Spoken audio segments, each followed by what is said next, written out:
গরমকালের রসমালাই পিঠা আমার ওয়াইফ বানাবে। দেখুন প্রিয় দর্শক, আপনারা সঙ্গেই থাকুন এবং ভিডিওটি উপভোগ করুন। দেখুন, এটি হচ্ছে মিঠাই পিঠা,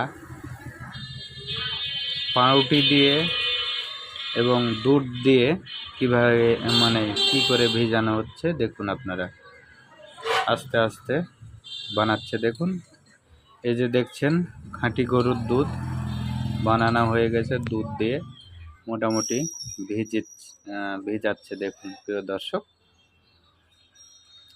আস্তে আস্তেই দেখতে থাকুন।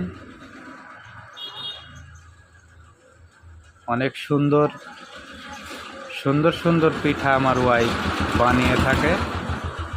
এই যে দেখুন, দুধ দেওয়া শেষ, এখন ভিজিয়ে রাখা হয়েছে।